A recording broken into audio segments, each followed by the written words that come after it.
Okay, I wanted to do a little review on this rental car we have.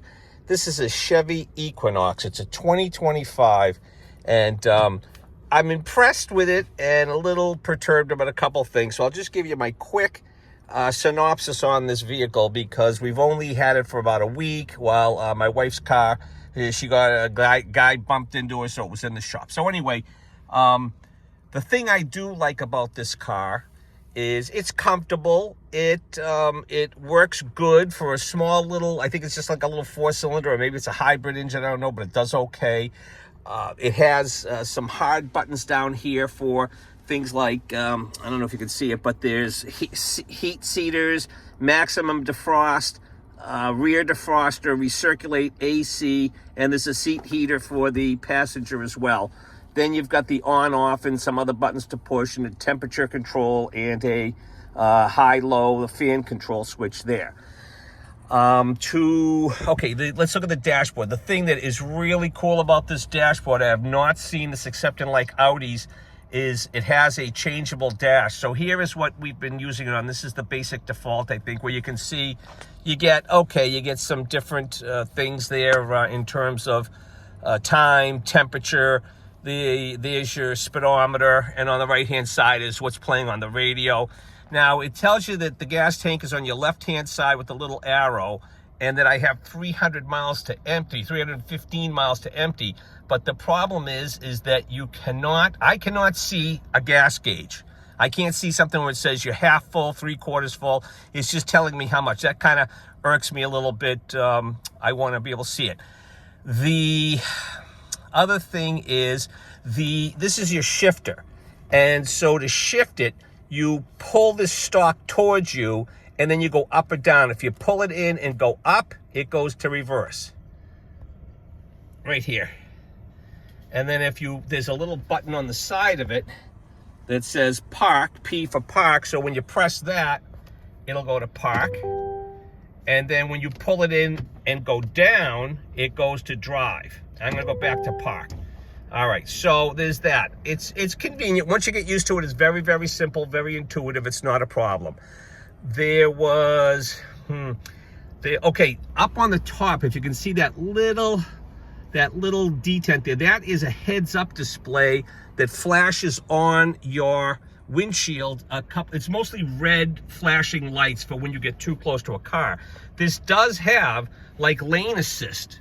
These little white lines right here, you can option whether you want the car to stay in the lane, and it has like a little sonar thing so that if you get too close to a car, it'll vibrate in the seat that you're getting too close. Any sort of warning, it's a vibration right under your butt. It pulses to let you know that something's going on. No crazy dings or alarms. I'm sure you can set it up like that. But that was pretty good too. And then if it's an emergency, it will use the heads up to do that. I didn't notice anything else on the heads up display, just the warning. I didn't drive this car a lot. My wife was driving it. Here's your controls for your windshield wipers.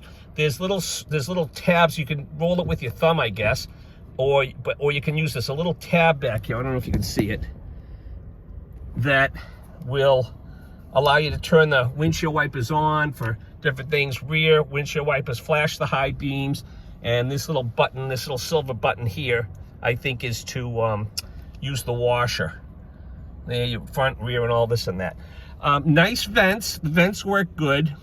You've got light controls. It has paddle shifters, it looks like, and there are some controls with the paddle shifters that will control the audio volume. I'm going up, I'm going down, and then you can scroll through channels and stuff. When you go to the home screen, there was something I had to change. I had to look it up. I had to look it up on the YouTube, and it was, what the heck was I changing? I can't remember, but you had to go into, hold on, I did the wrong thing. You had to go into like vehicle status and, a trip odometer. There's no trip odometer on here either. That really pisses me off. If you want to do the trip odometer, you got to go over here, into the screen and go through there. Okay, I got off the subject. The most impressive thing about this car is the display. So you press this little button here, that this is a heated wheel. And these are your controls for your phone and so on. But this little button here with the 2 screens on it, when you click on this, it'll cycle through. Boom, look at that map. The only thing I've seen this on is the Audis. And they've had it for a couple of years. And while this is not as detailed, as great as the Audi, I think that is pretty impressive for a Chevy Equinox. So you got a full screen to see your navigation. I thought that was awesome. Then here's another screen that you can have with your information. Okay, so you've got your RPMs, you've got your speedometer. Here's your, I guess this is your lane keeping thing, and again the radio. One more is just again a different layout. One more, I'm back to the original one. So that gives you a good idea. I think it's a really nice little car for the money. I would possibly buy one, or buy one for my kid. If my kid was looking, I would definitely look at it. Here's your cruise control stuff, reserve. And this L button, I don't know if it'll show now, but all right, so you have to be into, let me shift it into drive, pull down. And when you press this L button, it offers you a low mode. So I'm guessing that's gonna save, or maybe that's low 1. So that's like first gear, and there's drive. So you just have low 1 and drive. So again, if you wanna, put it into low gear for one of these. All right, I'm gonna push the P again for the park, and it goes into park and it unlocks the doors. I don't like that. I guess you can program that up. Here's your controls. There's an auto for the driver's side, and here's your power windows, and you can adjust them. It's not great. I mean, it's not too small. The car is nice. The console is good.